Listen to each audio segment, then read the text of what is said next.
Senator John Kennedy thought it would be just another TV debate. But what happened that night stunned millions. Facing Congresswoman Alexandria Ocasio-Cortez, he expected a calm discussion about America's future. Instead, it turned into one of the most explosive moments in politics.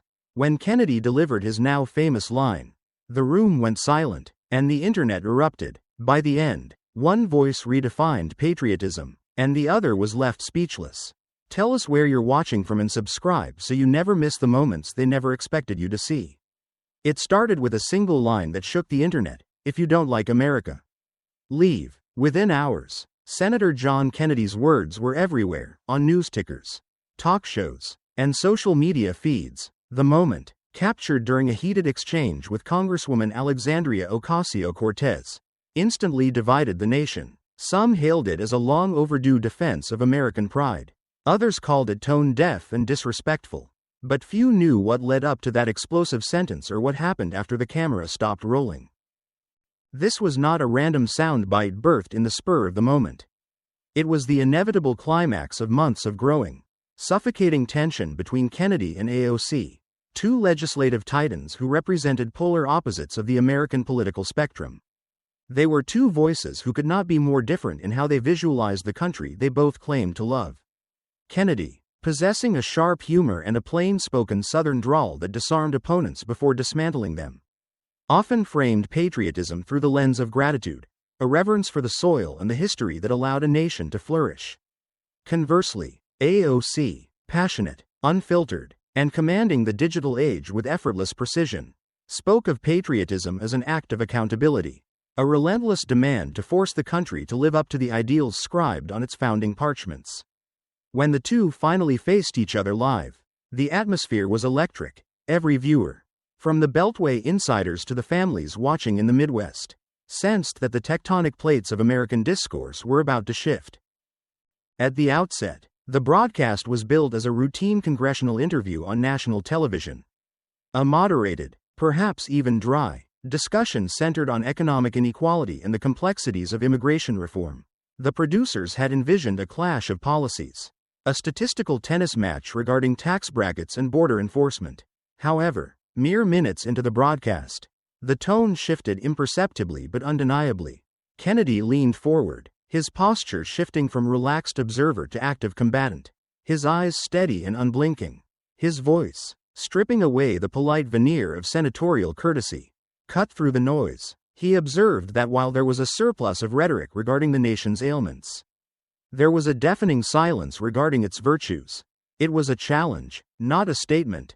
AOC offered a polite smile, waiting for her opportunity to interject, but her expression betrayed the storm brewing beneath the surface.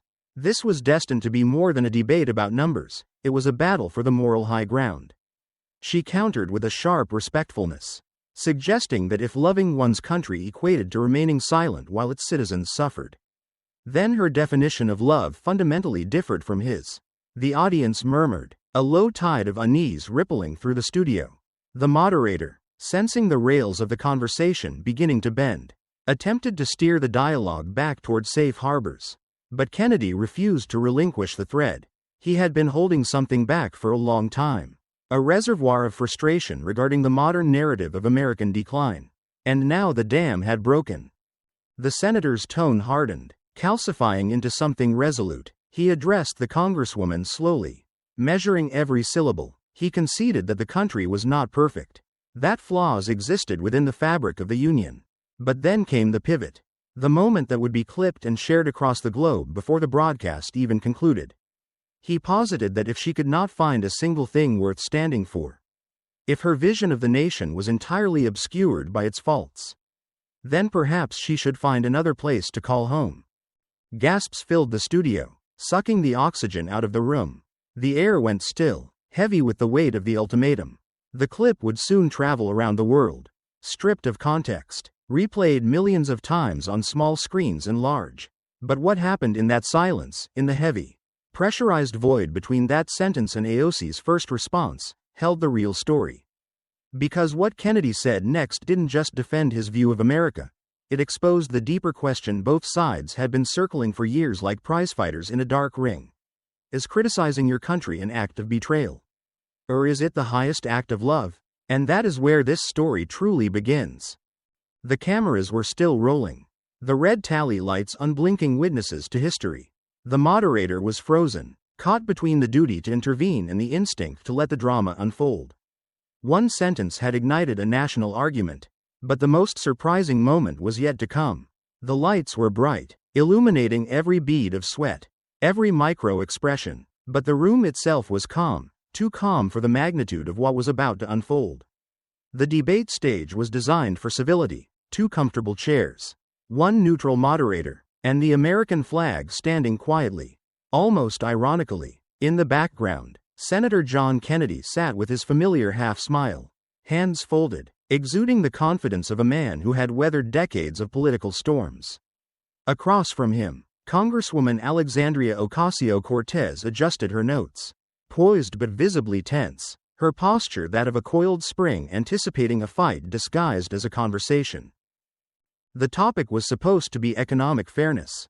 The producers had built it as a bipartisan dialogue on the future of opportunity in America, hoping to capture the elusive middle ground.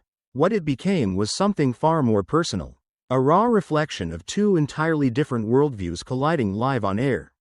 The moderator opened with practiced politeness, thanking both representatives for joining and framing the discussion around the concept of fairness in a land built on freedom. Kennedy nodded, accepting the opening. He began by defining fairness through the lens of his upbringing, his Southern accent steady and disarming. To him, fairness meant providing every citizen a chance at the starting line, not guaranteeing that every runner crossed the finish line at the same moment. He spoke of America not as a guarantor of comfort, but as a provider of opportunity. The crowd in the studio applauded, a sound that seemed to validate his traditionalist stance. AOC smiled, but it was the kind of smile that signaled restraint rather than agreement. A tactical pause before the counterattack. She replied with a calm deliberation, questioning the value of opportunity when systemic barriers forced millions to start the race 10 steps behind. She studied Kennedy, her gaze unwavering. Kennedy leaned back slightly, analyzing her in return. He countered with the philosophy of grit, asserting that he had never met an American who couldn't carve out a destiny through hard work. He acknowledged different starting points but fundamentally rejected the notion that the system was architected to suppress ambition. The Congresswoman's eyes sharpened, the intensity in the room ratcheting up another notch.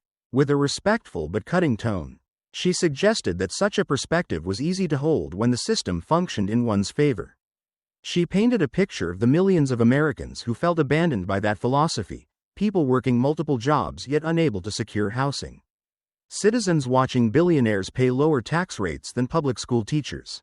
She noted that when these people voiced their grievances, they were labeled ungrateful. The moderator, sensing the friction turning into heat, interjected, attempting to pivot toward solutions. But Kennedy wasn't finished. He insisted that solutions began with gratitude, utilizing the metaphor that one cannot repair a house if they detest the foundation upon which it sits. AOC looked directly at him, her retort swift. She suggested that perhaps the house could not be fixed if one pretended the foundation wasn't cracking. The audience reacted with scattered applause, a mix of cheering and jeering that mirrored the divide of the nation itself. The tension was no longer subtle, it was the third participant in the debate. Kennedy offered a polite smile, but his voice carried a serrated edge when he spoke again. He identified this as the fundamental divergence between them. She viewed America as broken, whereas he viewed it as unfinished. That line landed cleanly, striking deep into the ideological divide. It wasn't an insult, but it was a profound philosophical challenge. AOC hesitated before responding, not out of uncertainty, but because she realized the conversation had shifted tectonic plates. It was no longer about tax codes or minimum wages. It was about the soul of the country itself. And though no one knew it yet, this calm, careful exchange was the last moment of tranquility before the storm broke. The conversation turned from economics to something deeper, the existential question of belonging. It started when the moderator asked a seemingly harmless question. Did they both agree that despite its flaws, America remained a country worth believing in? Kennedy answered first, his tone steady and measured. He affirmed that the country was not perfect, but he would prefer its imperfections over any other nation's perception of perfection. He spoke of mistakes made and rectified, framing the American experience as one of learning, working, and moving forward. He rejected the impulse to tear the structure down simply because cracks were found in the walls. The audience applauded again, sensing the comfort of his traditional optimism. Kennedy waited for the sound to fade before continuing, expressing his frustration with leaders who constantly focused on the negative: racism, oppression, brokenness, arguing that such rhetoric did nothing to repair the nation and only served to divide those who still believed in its inherent goodness. AOC sat quietly for a moment, her expression softening into intense focus. When she finally spoke, her voice carried both passion and precision. She declared her love for the country to be equal to his, but defined love as the willingness to tell the truth, ignoring faults. She argued, was not love, it was denial. Kennedy raised an eyebrow, distinguishing between truth-telling and speaking as though the country were beyond redemption. He accused her and her political allies of spending more time condemning America than celebrating its achievements. The room stirred, the audience leaning in. AOC leaned forward, no longer holding back. She rejected the premise of condemnation, framing her actions as holding the nation accountable to the promise of equality written centuries ago but never fully delivered. She posed the question, was it un-American to want the system to live up to its words? Kennedy's reply was quick, his tone remaining calm but his words carrying the weight of a gavel. He denied that wanting better was un-American, but asserted that forgetting progress was. He argued that one cannot lead a people forward by convincing them they reside in a hopeless nation. AOC took a breath, then replied with a sentiment that caught even the moderator off guard. She distinguished between hope and comfort, arguing that hope without change was merely complacency. She suggested that this was their separation. He was comfortable with the status quo, and she was not. That line landed like a challenge.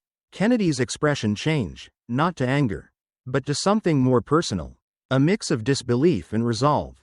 He addressed the concept of comfort quietly, invoking his upbringing in a small town where resources were scarce. He spoke of witnessing struggle, of people working their fingers to the bone, yet never meeting one who hated the country because of their hardship. For a few seconds, neither of them spoke. The silence wasn't awkward, it was electric.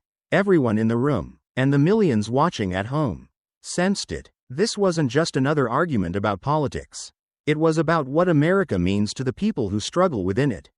And though no one said it yet, the next words from Kennedy would turn that tension into a viral hurricane. The air in the studio was thick now, so still that every breath, every shifting chair seemed amplified. Both Kennedy and AOC had spoken their truths, but the space between those truths was closing fast. What began as a policy debate was now a confrontation about identity. The moderator tried to bring balance back to the room, smiling nervously and asking them to focus on unity, suggesting that America's strength lay in its diversity of thought. Kennedy nodded slowly, agreeing, but adding a caveat. He noted that diversity did not equate to division. He lamented that somewhere along the line, Americans stopped disagreeing like neighbors and started hating like enemies, attributing this shift to leaders who believed that tearing America down was an act of bravery. AOC didn't hesitate. She defended the calling out of injustice, arguing that peaceful protest was not hatred, but a fight for improvement. Kennedy leaned forward, elbows on the table, his voice low and clear. He expressed respect for peaceful protest but drew a sharp line between wanting improvement and acting as though the country were inherently evil. He criticized the narrative that America was built on oppression and the defense of socialism as salvation, arguing that such rhetoric was not fixing the house, but burning it down. AOC's tone sharpened. She reframed his socialism as compassion, arguing that when working families could not afford basic necessities, the system was flawed. She asserted that if defending dignity made her un-American, then perhaps the definition of patriotism needed to be re-examined. The moderator glanced nervously at the producers, but Kennedy didn't flinch. His voice rose, not in anger, but in absolute conviction. He defined patriotism as gratitude, as recognizing the blessings one has before demanding more. He expressed his exhaustion with people living in the greatest nation on earth acting as though it were a prison. The crowd stirred. Cameras zoomed closer. Kennedy's words hung heavy in the air, echoing through the studio. Then came the moment. He looked directly at AOC, his tone final and unwavering, and delivered the ultimatum regarding leaving if one did not like the country. For a second, nobody moved. The silence was deafening, a physical weight pressing down on the stage. A few gasps broke out from the audience, followed by murmurs, some shocked, some approving. The moderator's mouth fell open slightly, unsure whether to step in or let the moment breathe. AOC blinked once, twice, as if deciding whether to respond or walk out. Then she smiled faintly, not a smile of defeat, but one that said, "You just proved my point." She countered quietly, suggesting she stay because she still believed it could be better. That simple sentence cut through the noise. The audience didn't cheer or jeer this time. They just listened. The tension had peaked, but the conversation wasn't over. Kennedy leaned back, eyes fixed on her, realizing that this wasn't going to end the way anyone expected. The viral line had been spoken, but what came after, what neither side saw coming, would reveal far more about both of them than a single soundbite ever could. This was the precipice. The established political theater had dissolved, leaving two distinct American archetypes staring at one another across a chasm of ideology. The statistics of the moment were invisible but palpable. A nation divided almost evenly, with 80% of citizens reporting they felt the country was more divided than ever before. In this microcosm of a studio, that division was made flesh. Kennedy represented the 45% who felt tradition was under siege. AOC represented the 45% who felt the future was being held hostage by the past. The remaining 10% watched in stunned silence, wondering if a bridge could ever be built between such disparate shores. The viral clip was merely the lightning strike. The thunder was still rolling in, and the storm was far from over. The next phase of the debate would strip away the soundbites and force a confrontation on the messy, complicated reality of the American dream itself. The silence that followed Senator Kennedy's ultimatum was not merely an absence of sound, it was a physical entity. Heavy and suffocating, pressing against the eardrums of everyone in the studio. It was the kind of silence that usually precedes an explosion or a surrender. A vacuum created when the polite fiction of political discourse is suddenly shattered by a raw, unfiltered truth. The moderator cleared his throat, the sound unnaturally loud in the stillness. A desperate attempt to recalibrate a broadcast that had careened off the tracks of its approved run sheet. He stammered a suggestion to take a step back, his eyes darting nervously between the two combatants. But the suggestion evaporated before it could take hold. The bridge back to safety had been burned.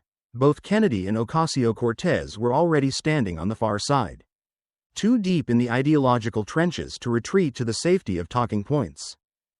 AOC leaned forward, her elbows resting on the glass table, her posture shifting from defensive to inquisitive. She did not shout. Instead, she lowered her voice to a register that forced the audience to lean in, stripping the moment of its performative anger and replacing it with a piercing intellectual challenge. She posed a question that cut to the marrow of the conflict. Did the senator believe that loving America required agreeing with everything it did? The implication was clear. If total compliance was the standard for patriotism, then affection for the country was a lie shared by everyone in the room, including him. Kennedy offered a faint, almost imperceptible smile, recognizing the trap but refusing to walk into it blindly. He countered with a nuance that surprised the room. He rejected the notion of blind agreement, defining his love for the country not as an endorsement of every policy, but as a recognition of the miracle of its existence. He spoke of the nation's flaws as the byproduct of its unique experiment, problems born of success, of freedom, of a chaotic prosperity that no other system had managed to replicate. He refused to apologize for the pride he felt in that chaotic success, framing it as a virtue rather than a vice. But the Congresswoman was ready for the pivot. She intercepted his defense of pride with a distinction that resonated with the younger demographic watching at home. Pride without accountability, she argued, was nothing more than ego. She painted a picture of a system that, when never questioned, calcified into a mechanism of protection for the powerful, shielding the status quo even when it inflicted harm on the vulnerable. She invoked the core purpose of democracy itself, the mandate to speak up, to challenge, to disrupt, asking if the very essence of the American experiment wasn't to constantly question the validity of its current form. Kennedy's voice hardened, losing some of its folksy charm and gaining the steel of a man who felt his fundamental values were being eroded by semantics. He accepted the necessity of challenge but drew a sharp line at the spirit in which it was delivered.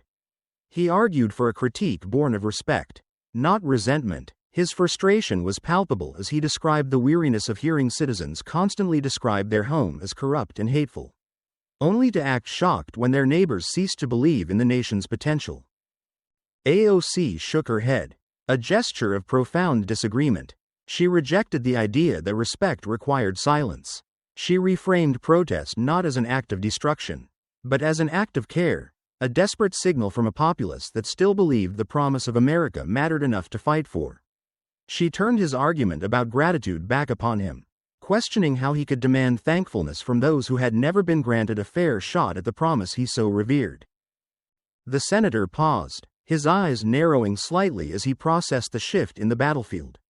He realized that abstract arguments about systems and accountability were failing to land with the emotional weight he desired. He needed to ground the debate in the soil of reality, in the stories that formed the bedrock of his worldview.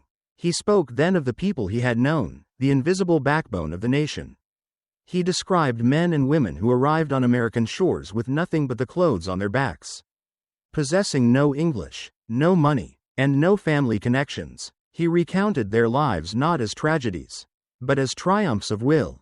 They did not complain about the height of the mountain, they simply climbed it. They followed the rules, built lives from the dust, and offered prayers of thanks for the mere opportunity to exist within these borders. It was a powerful archetype, one that resonated with the history of millions of families. AOC acknowledged the beauty of that narrative softly, her tone losing its combative edge. However, she introduced a shadow into his bright picture. She argued that gratitude should not be a luxury reserved for the lucky ones, the ones who survived the climb. She insisted that the country owed the same opportunity to everyone, not just the survivors of the gauntlet. Kennedy nodded slowly, his expression thoughtful, absorbing the critique without ceding the ground. He agreed with the ideal but rejected the method she proposed for achieving it. He delivered a line that seemed to distill his entire political philosophy into a single sentence. One does not build opportunity by teaching people they are victims. One builds it by reminding them they are capable. The audience applauded lightly, a tentative sound that signaled a shift from the tension of confrontation to the weight of conviction. They were no longer watching a fight, they were watching a negotiation of the American soul. AOC did not interrupt the applause. She waited, letting the sentiment hang in the air before dismantling it with a quiet precision. She denied teaching victimhood. Instead, she claimed to teach vision, the ability to see the invisible wires of the system that kept people struggling, and the belief that those wires could be cut. She suggested, with a disarming candor, that perhaps they were both discussing the same objective, the elevation of the citizen, but approaching it from diametrically opposed directions. Kennedy looked at her, the hint of a grin returning to the corners of his mouth. He conceded the possibility, but he drew the final distinction of the round, asserting that his direction led to hope, while hers, in his view, led to bitterness, and given the choice, he would choose hope every time. The studio lights felt warmer now, the stark blue and red of the set seeming less like battle colors and more like a shared backdrop. What had started as a shouting match was transmuting into something rare in modern media, a moral tug-of-war between two definitions of love for the same country. Neither side was backing down, but somewhere in the clash of values, amidst the talk of gratitude and grievance, victimhood and capability, both were starting to understand that their opponent was arguing not out of hatred for the nation, but out of a ferocious, uncompromising conviction in its potential. Kennedy took a deep breath, the air in his lungs feeling less like the recycled oxygen of a television studio and more like the heavy, humid air of a southern summer evening. The debate had shifted tone, and for the first time, his voice carried less sharpness and more weight, the resonance of a storyteller rather than a debater. He addressed the Congresswoman with a newfound softness, acknowledging the legitimacy of her perspective. He validated her desire to fix the pain she saw, respecting the impulse to heal the wounded parts of the body politic. But he insisted that somewhere along the way, The collective memory had failed, and the nation had forgotten the fundamental skill of being thankful for what it already possessed. He told a story then, a personal excavation of his own history. He spoke of his childhood, painting a vivid picture of a life defined by scarcity. He described a father working in a paper mill, the smell of pulp and sweat a permanent fixture in their home. He described a mother cleaning classrooms after the final bell had rung. Her hands rough from labor but gentle in guidance. They never blamed the abstract concept of America for their struggles. Instead, they instilled a singular creed. The country owed them nothing but a chance. The rest was up to them. The crowd was silent, the silence now respectful rather than terrified. Even AOC leaned back, listening not as an opponent, but as a witness. Kennedy continued, tracing his path from that scarcity to the halls of power. He spoke of college, of being surrounded by peers with wealth he couldn't fathom, and the choice that disparity presented. He could have chosen resentment, he chose labor. He worked part-time jobs, studied while others slept, and graduated without a handout. He gestured toward the image of the Capitol dome behind them, anchoring his narrative in the physical symbol of the Republic. He reminded the room that a paper mill worker's son was given a shot to serve his country. A trajectory that was statistically impossible in almost any other nation on Earth. A soft murmur of approval rippled through the audience, a collective nod to the enduring power of the meritocratic mythos. Kennedy was careful not to paint a utopia. He admitted he was not blind to the flaws, but he countered the narrative of failure with the evidence of his own eyes. He spoke of veterans returning with broken bodies but unbroken spirits, starting businesses that anchored their towns. He spoke of immigrants arriving with nothing and sending their children to universities. He spoke of redemption, of people who had fallen and been allowed to rise again. He paused, his voice dropping to a near whisper, drawing the cameras in. He confessed his confusion when he heard leaders describe the country as a failure. He posed a rhetorical question that hung heavy in the air. If the people stop believing in the good of the nation, who will be left to fight for it? The audience applauded softly, moved not by the politics of the statement, but by the sincerity of the delivery. It was a moment of vulnerability that stripped away the partisan armor. AOC waited until the noise faded, her expression unreadable but her posture respectful. Her tone, when she finally spoke, was gentle but resolute. She acknowledged the power of his story, validating the respect his parents' struggle commanded. But then she introduced the variables his equation missed. She reminded him that not everyone grew up with even that much stability. She spoke of those born into cycles they did not choose. People who were told to be grateful for scraps while watching others dine at the banquet of prosperity. The crowd shifted, the uneasy rustling of a reality check. Kennedy did not interrupt. AOC continued, dissecting his philosophy of gratitude. She argued that while gratitude was a virtue, it could not pay rent. It could not protect a worker from exploitation. It could not erase the mathematical reality of an economy where corporations broke profit records while families broke under the weight of bills. Kennedy raised an eyebrow, but the smile remained, a silent acknowledgement of her rhetorical skill. He questioned if she believed gratitude was insufficient. Her reply was instant. Gratitude without empathy, she argued, became blindness. She pointed out the inconsistency in his worldview, labeling the request for billionaires to pay their fair share as socialism, while labeling corporate bailouts as patriotism. That earned a low, rumbling reaction from the crowd, a mixture of clapping and booing. The sound of a polarized electorate wrestling with a complex truth. The moderator tried to step in, sensing the temperature rising again. But AOC pressed her advantage. She addressed his point about victimhood directly. When a family cannot afford a home or healthcare, she asserted, it is not a problem of mindset. It is a problem of systems. To pretend it is all about individual effort, she argued, was to ignore reality itself.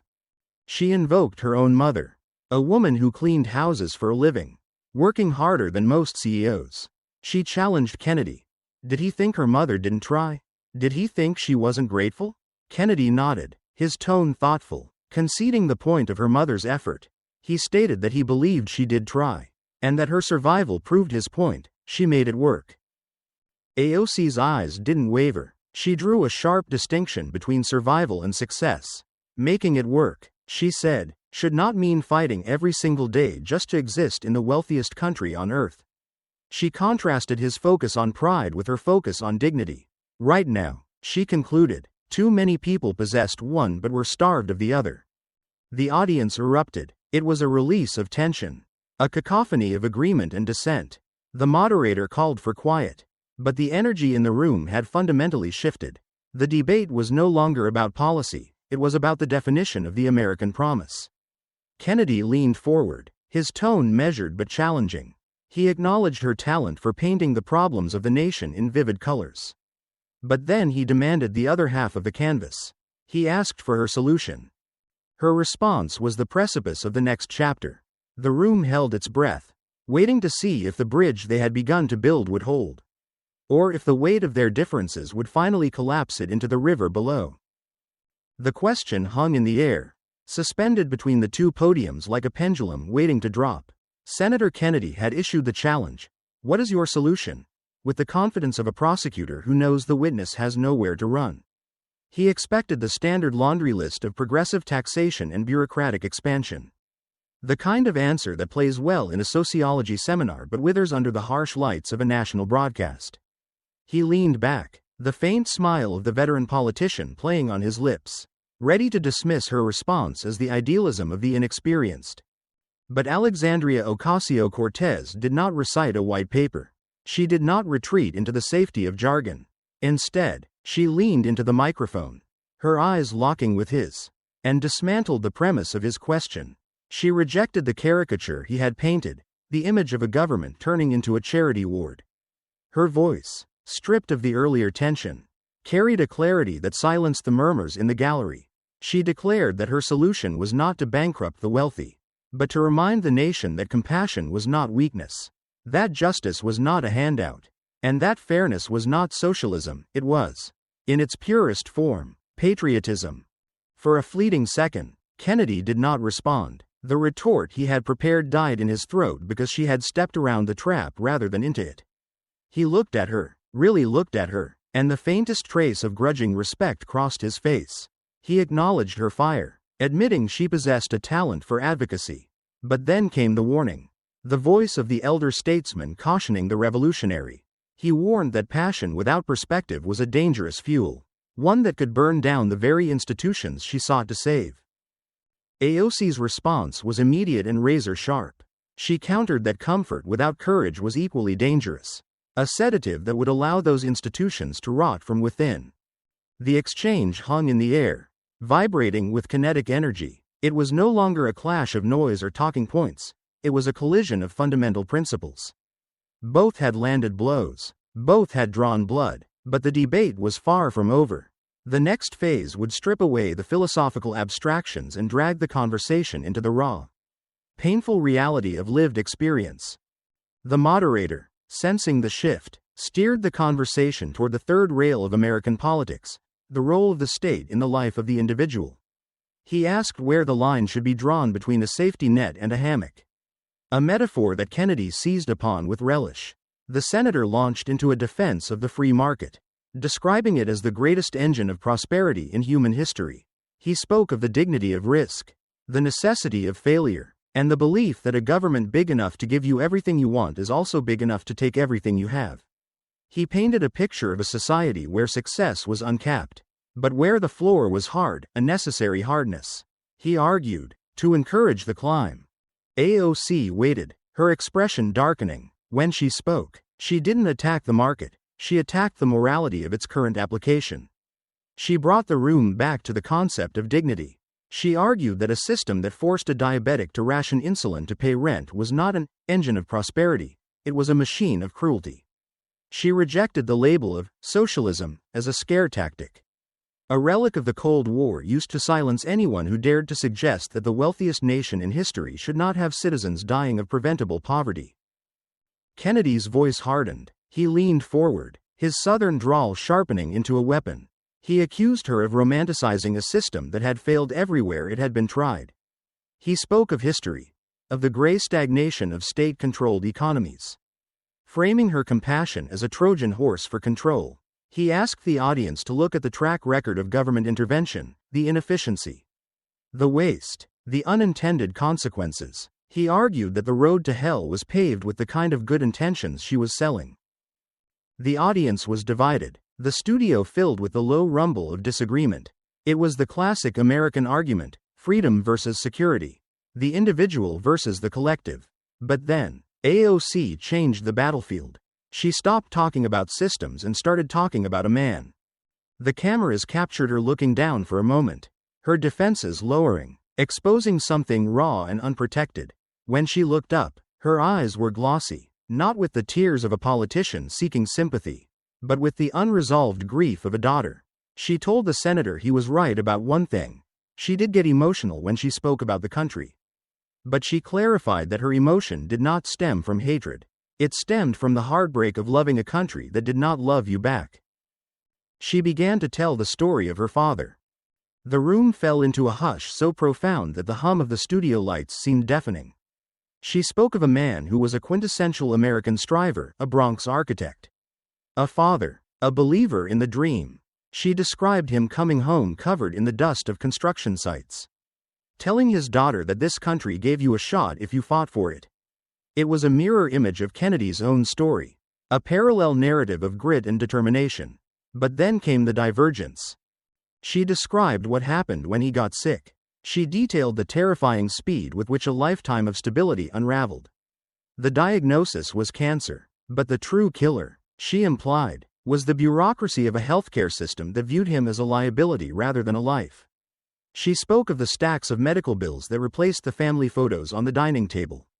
She spoke of the foreclosure notices, the frantic calls to insurance companies, the slow, agonizing realization that all the hard work, all the playing by the rules, offered no protection against the predator of misfortune. She recounted her mother cleaning houses, scrubbing the toilets of the wealthy just to keep food in the fridge, while fighting a two-front war against grief and bankruptcy. The congresswoman's voice cracked, a fissure in her composed exterior. She confessed that she didn't criticize America because she despised it. She criticized it because she didn't want another little girl to watch her father die while believing that he wasn't worth saving. She criticized it because she wanted the country to live up to the lie it had told him, that fairness existed. "If that makes me ungrateful," she whispered, the sound amplified by the pin-drop silence of the studio, "then maybe gratitude needs a new definition." Senator Kennedy sat motionless, the political gladiator, the man armed with witty one-liners and historical precedents, was gone. In his place sat a father, a husband, a man who had seen his own share of sorrow. The audience watched his face, expecting a counter-argument, a statistic, a pivot back to policy. But Kennedy did something rare in the bloodsport of modern debate. He simply listened. When he finally spoke, his voice was low, stripped of all performative bluster. He offered a sincere apology for the loss of her father. He acknowledged the pain behind her words, validating the trauma that fueled her politics. It was a moment of human connection that transcended the ideological chasm. He admitted that her story was a tragedy, one that should not happen. But then, he gently, firmly, reclaimed his ground. He spoke of the resilience of the human spirit. He argued that while her father's story was heartbreaking, the response should not be to dismantle the system that allowed him to build a life in the first place. He suggested that perhaps it was not the system that gave hope, but the people within it. He spoke of the neighbors who bring casseroles, the churches that pay electric bills, the community that steps in when the state fails. He argued that relying on the government to be the sole guarantor of dignity was a fool's errand, because no law could replace the love of a neighbor. AOC nodded slowly, accepting his empathy but rejecting his conclusion. She countered that relying on charity to do the work of justice was a failure of the social contract. She argued that the people, the neighbors, the churches, the families, deserved a system that backed them up, not one that abandoned them the moment they stumbled. The two stared at each other across the table. There were no raised voices, no interruptions, just a heavy, pregnant silence filled with mutual understanding of an unbridgeable gap. They were both looking at the same tragedy, the death of a father, the struggle of a family, but seeing two completely different culprits. Kennedy saw the inevitability of life's hardship and the need for community resilience. AOC saw a systemic failure and the need for structural repair. Kennedy finally leaned back in his chair, breaking the spell. He observed that, for all their arguing, they were perhaps talking about the same love. She wanted to fix America because she believed it was broken. He wanted to protect America because he believed it was fragile. He expressed a fear that in her zeal to fix it, she might break the very things that made it worth saving: the freedom, the self-reliance, the chaotic opportunity. AOC managed a small, tired smile. She suggested that perhaps the first step was realizing that loving the country didn't have to look the same for everyone. That a critic could be a patriot, and a defender could be blind. The moderator exhaled audibly, a sound that mirrored the collective relief of the millions watching at home. The tension that had threatened to turn the broadcast into a brawl had dissipated, replaced by a somber, reflective gravity. The debate wasn't finished. There were still questions to be asked, points to be scored, but the emotional core of the night had been exposed. The anger was gone, burned away by the honesty of the exchange. What remained was something far more complex: respect. As the camera zoomed out, framing both figures against the backdrop of the flag, the audience realized they were witnessing something historic. This was no longer a debate about left versus right. It was a debate about the nature of suffering and the obligation of the state.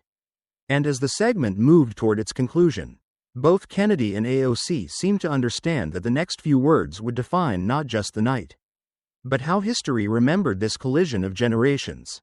The foundation had been laid bare. Now, they had to decide whether to build on it together or tear it apart.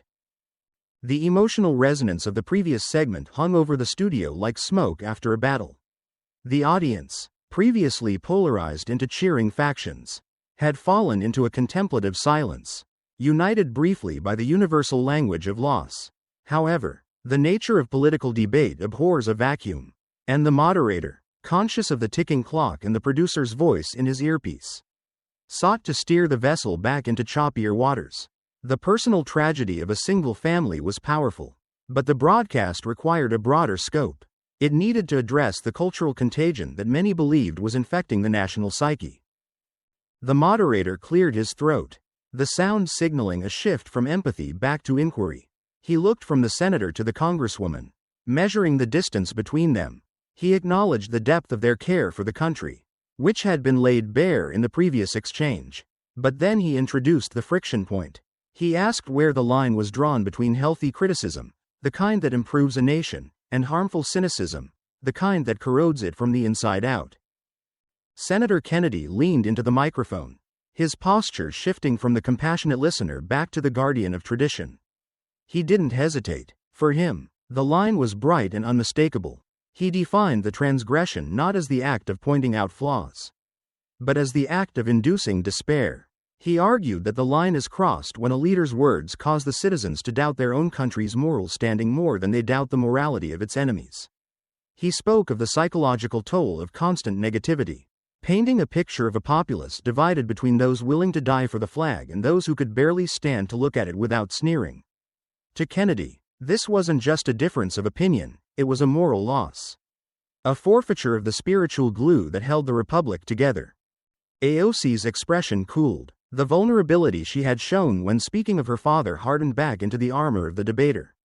She rejected the premise that discomfort equated to harm. She countered by asking about the flag itself. What happens when that symbol is used to justify exclusion, greed, or neglect? She posed a sharp rhetorical question. Were they supposed to remain silent about injustice simply to preserve the comfort of those who benefited from it? She reclaimed the word he had used as a weapon. He called it cynicism, she called it honesty. And honesty, she implied, was often painful. Kennedy shook his head, a slow, deliberate movement of disagreement. He drew a distinction that became the thematic anchor of this segment: the difference between honesty and despair. He argued that one cannot inspire a people to repair their home by convincing them the foundation is rotten to the core. He insisted that he was not advocating for silence, but for perspective. He pleaded for a form of advocacy that remembered what it was fighting for, not just what it was fighting against. Then, the senator shifted gears. He stopped speaking in abstracts and offered a concrete example, a story that he had clearly carried with him like a stone in his shoe. He described returning home to Louisiana the previous year. He set the scene with the practiced ease of a Southern storyteller. The heat of the gymnasium. The smell of floor wax and cheap cologne. The sea of graduation caps and gowns. He had been asked to speak at a high school commencement in his district. He described looking out at the faces of the graduates, kids. Really, bright-eyed and vibrating with the nervous energy of the future. In the middle of his speech, he had asked them a simple question. He asked for a show of hands. Who was proud to be an American? Kennedy paused, letting the silence in the studio deepen. He described the result. Half the hands went up. Only half. The other half of the class, children born in the freest, most prosperous nation in history, looked away. They looked at their laps, at their shoes, at the floor. They were embarrassed. He looked directly at AOC, his voice dropping to a register of genuine concern. He confessed that the moment had scared him. It terrified him not because of politics, but because of what it signaled about the future. When half of the next generation feels shame regarding their inheritance, he argued, the country is in trouble. That, to him, was not progress. That was a profound, existential loss. The studio was quiet. The anecdote had landed with the weight of a prophecy. It was a fear that many in the audience, regardless of party, harbored in secret, the fear that the thread of continuity was snapping. AOC folded her hands on the table. She did not dismiss the story. She did not mock his fear. Instead, she reinterpreted the data. She suggested, with a soft but unyielding voice, that perhaps he had misdiagnosed the symptom. She proposed that those children were not ashamed of America in the abstract. Perhaps, she argued, they were ashamed of what they had seen adults do with America. She painted a different picture of those graduates. These were children who had grown up doing active shooter drills before they learned long division. These were children watching the polar ice caps melt on their smartphones while politicians debated whether the thermometer was real. These were children entering an economy where they would likely be the first generation to be poorer than their parents.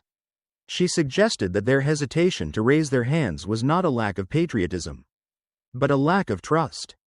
The crowd reacted with a complex mix of applause and unease. It was a valid counter-narrative, and it struck a nerve. Kennedy looked down at his hands for a moment, nodding slightly. He was a seasoned enough debater to know when a point had landed. He muttered a concession, maybe. But he refused to yield the high ground entirely. He admitted that their disillusionment might be rooted in reality. But he argued that the role of a leader was to show them what was still right. To remind them that for all the flaws, the errors, and the scars, there remained no better place on earth to start over, to dream, and to try again. He spoke of the country not as a finished product, but as a vehicle for redemption. He stopped for a moment, collecting himself, appearing to weigh his next words carefully. He looked at her with an intensity that burned through the camera lens. He stated his creed plainly. You cannot love something halfway. You either believe in its potential even when it is messy, or you don't. It was an all-or-nothing proposition. AOC met his gaze, her eyes clear and challenging. She returned the volley with equal force. She countered that belief without accountability was not love, either. It was enabling. The clash of philosophies was total. They were speaking two different dialects of the same language. Kennedy was defending the soul of American pride, the necessity of a unifying mythos to keep the society functioning. AOC was defending the conscience of American promise, the necessity of critique to force the society to evolve. In that collision, the debate had transcended the bounds of a typical cable news segment. It had become personal, intimate, and strangely reverent. They were no longer trying to destroy one another, they were trying to convert one another. For the first time that night, AOC hesitated. The cameras captured her looking down, weighing the risks of vulnerability against the safety of a talking point. She took a slow breath, a visible reset of her internal cadence. She acknowledged his point about emotion. She admitted that her passion sometimes read as anger. But she clarified the source. It wasn't hatred, it was the specific, searing pain of loving a country and feeling invisible to it. She pivoted back to the personal, bridging the gap between his graduation story and her father's tragedy. She spoke of the desire for validation, not for herself, but for the people she grew up with. She didn't want another generation of kids to sit in a gymnasium and feel shame. But she argued that the cure for that shame was not blind pride, it was the creation of a country that actually saw them, valued them, and protected them. Kennedy watched her, his expression softening from the stern lecturer to the thoughtful peer. He acknowledged the legitimacy of her pain. He validated the tragedy of her father again, reinforcing the bridge they had built in the previous segment. But he held fast to his core tenet. He had met too many people who had suffered worse and still found a way to believe. He suggested that perhaps hope was not a gift from the system, but a generator within the people themselves. AOC nodded slowly.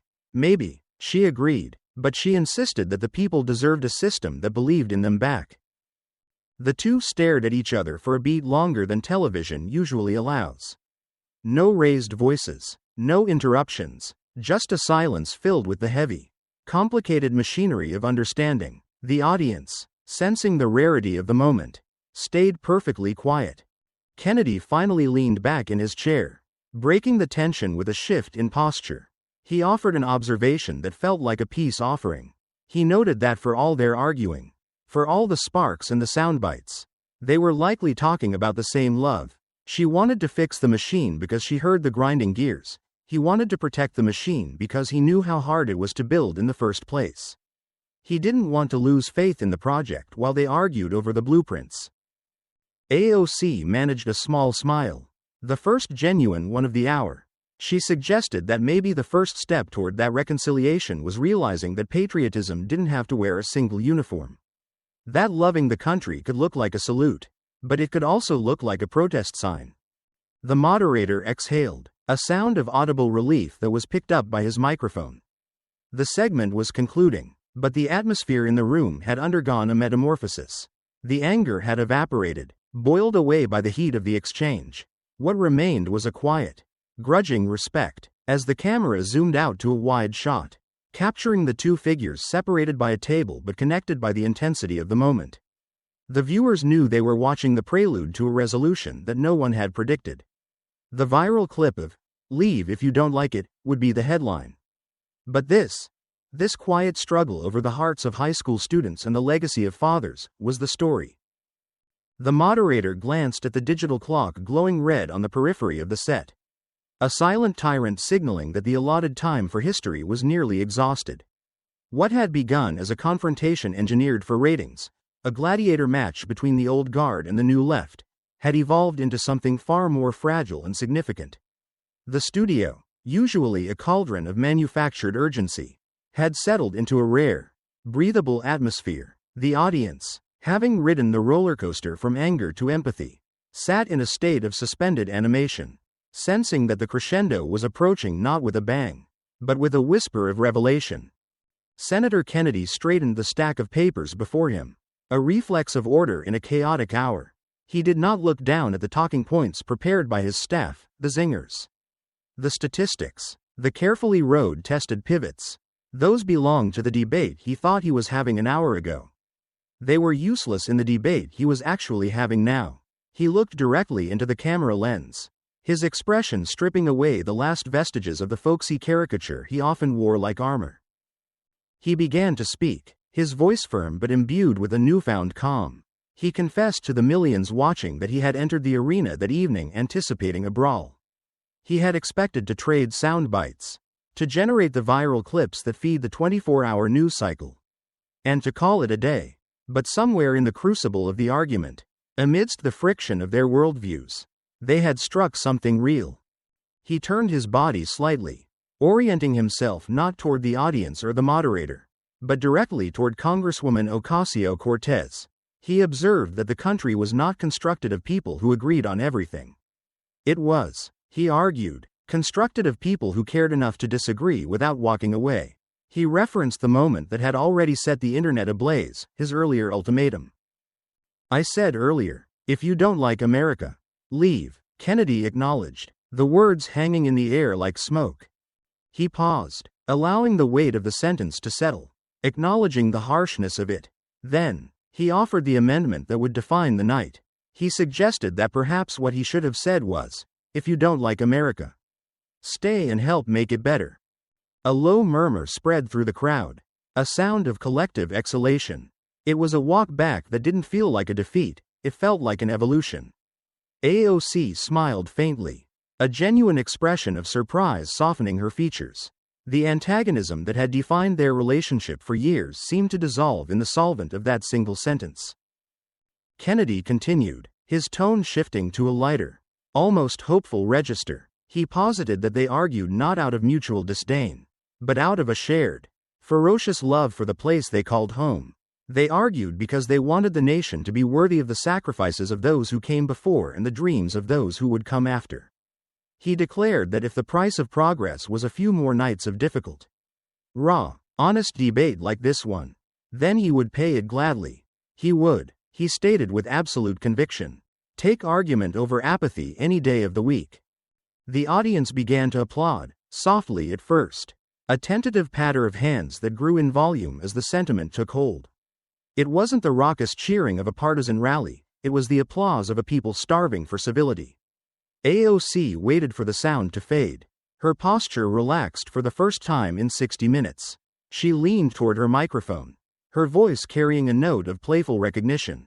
She noted that it was likely the first time they had agreed on anything all night. She validated his conclusion, suggesting that perhaps patriotism wasn't about the silence of compliance or the volume of the shouting. It was, she proposed, about the refusal to give up on the project.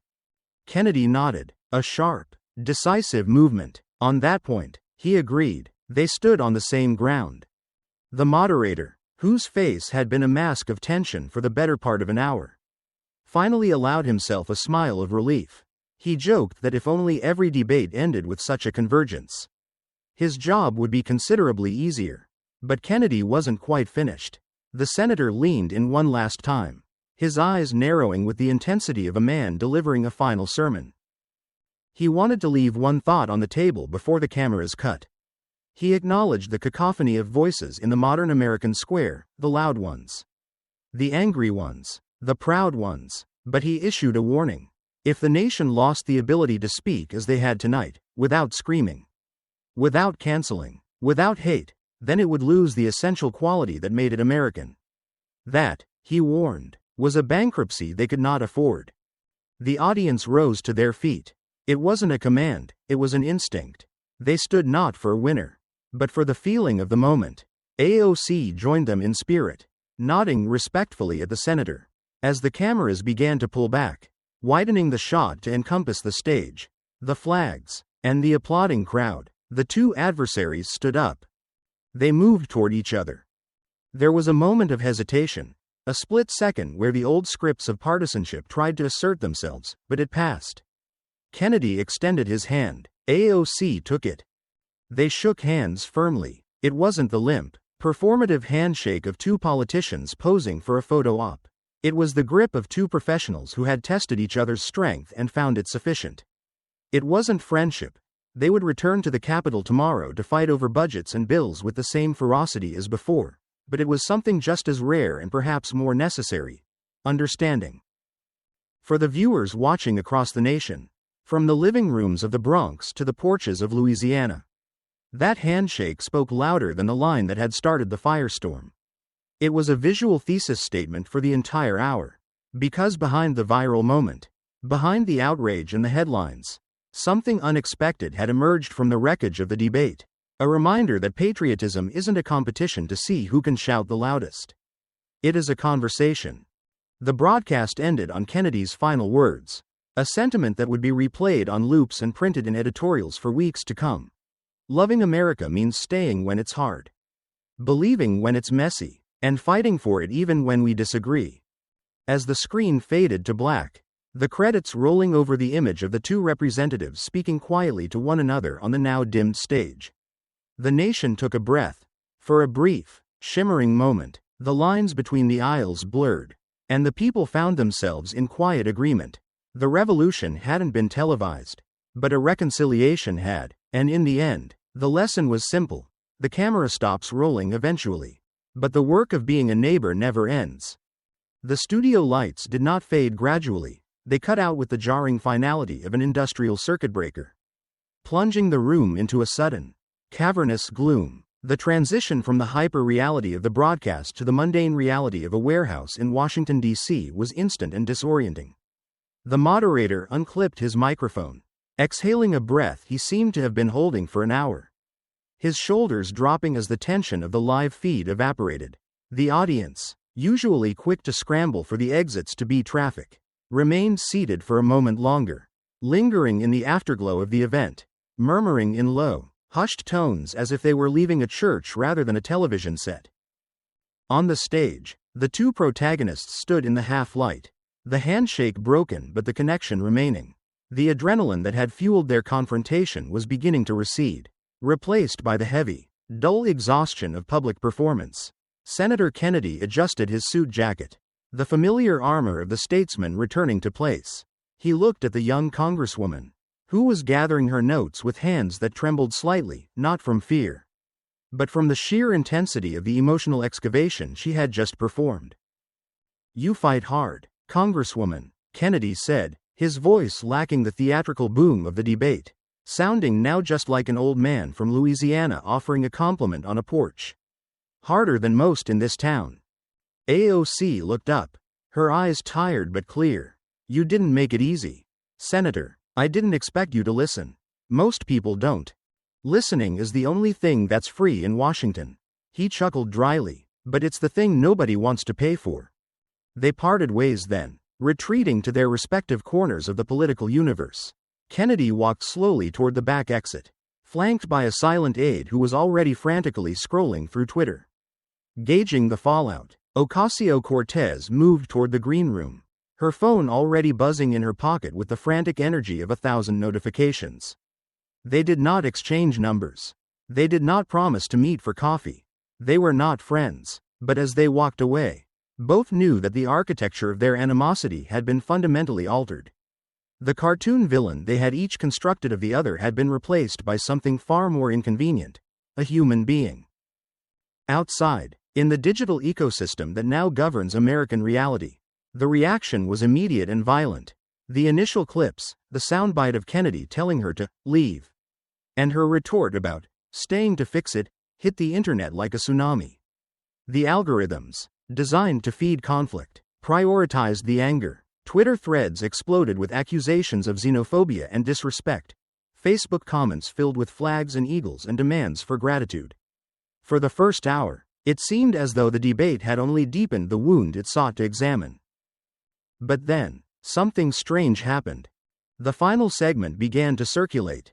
The clip of the handshake, the softening of the voices, the shared admission of love for a messy, imperfect country. It began to outpace the outrage. People shared it not with captions of anger, but with captions of relief.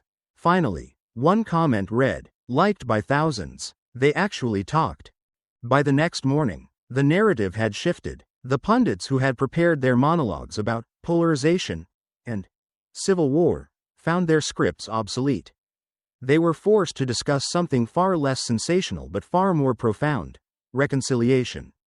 The Kennedy-AOC moment became shorthand for a truce in the culture war. A fleeting but tangible proof that the center could, in fact, hold. A week later, Senator Kennedy sat in the back of a black SUV, watching the blur of the Louisiana countryside roll past his window. He was back in Madisonville, far from the marble corridors of the capital. The Chifuncta River was high, the water moving with the slow, brown persistence of the South. He thought of the debate often. He thought of the girl from the Bronx and the story of her father.